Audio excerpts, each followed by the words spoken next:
ওই পিচ্ছি দাঁড়া। আমি দাঁড়িয়ে বললাম, কে পিচ্ছি? সাবধানে কথা বলবেন। আপনি পিচ্ছি?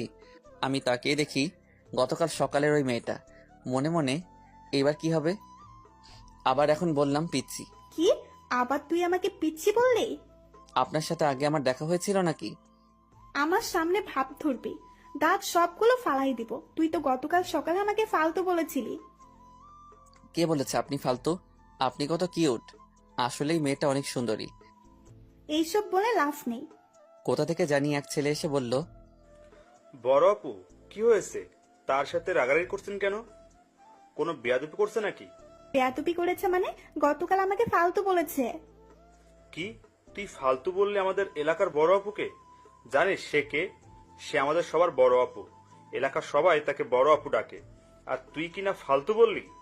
ভাই আমি এই এলাকায় নতুন আসছি, তেমন কাউকে চিনি না, ভুল হয়ে গেছে আপু। আপুকে বড় আপু বল।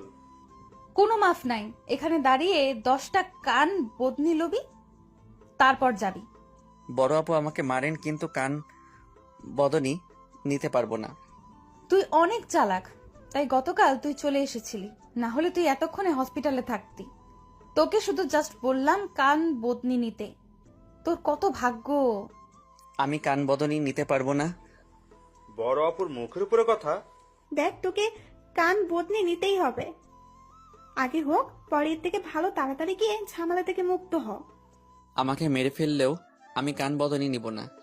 আর আমার তো প্রথমবার ভুল হয়েছে, প্রথমবার তো সবাই মাফ করা যায়, দ্বিতীয়বার ভুল হলে শাস্তি দিয়ে আমি যাই। তোর কি আমাকে একটুও ভয় করছে না? ভয় কেন করবে?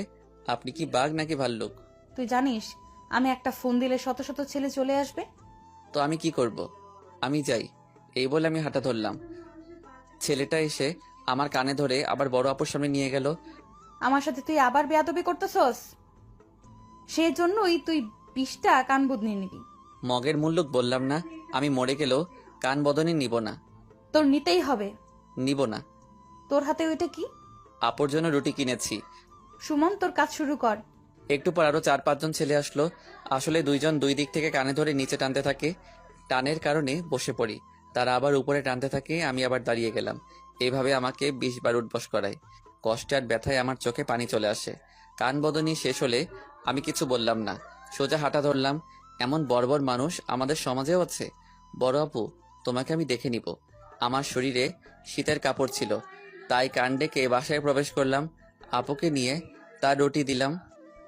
মনে মনে বললাম, তোর দোয়া কবুল হয়েছে, আমি আমার শাস্তি পেয়ে গেছি। রুমে এসে শুয়ে রইলাম। সারাটা দিন ঘরেই কাটিয়ে দিলাম। বিকেলে বাসার ছাদে গেলাম, গিয়ে দেখি 3জন মেয়ে বসে আড্ডা দিচ্ছে। সবগুলো মনে হয় বিষের নিচে, আর নিচে 2-3 জন ছেলে দাঁড়িয়ে আছে। আমাকে দেখে ছেলেগুলো চলে যায়, আর মেয়েগুলো আমার দিকে বাঁকা চোখে তাকায়। তারাও চলে যায়। আমি ছাদের এক কোণে দাঁড়িয়ে আছি। একটু পর আরো 2টা মেয়ে আসলো। আমি দেখে চিনতে পারলাম তাদের মধ্যে একজন বড় আপু। দেখেই মেজাজ বিগড়ে যায়। বড় আপু আমাকে দেখে বলল, তুই এখানে? তোর কি লজ্জা শরম কিছুই নাই? আমি কিছু বললাম না, কারণ এখন আমার মুখ থেকে সোজা কথা বের হবে না। উল্টা পাল্টা বললে আবার ঝামেলা।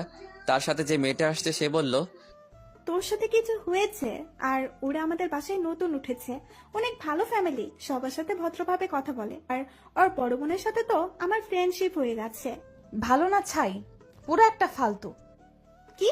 তুই তাকে মারছস? ছেলেটা অনেক ভালো। আমি হেঁটে তাদের কাছে গেলাম। গিয়ে মেয়েটাকে বললাম, আপু আমাকে সাপোর্ট করার জন্য থ্যাঙ্কস। আসলেই আপনার বান্ধবী অনেক ভালো, এমন মেয়ে আমি আর দেখিনি। বড় আপু, আপনি সবসময় সুস্থ থাকেন, ভালো থাকেন।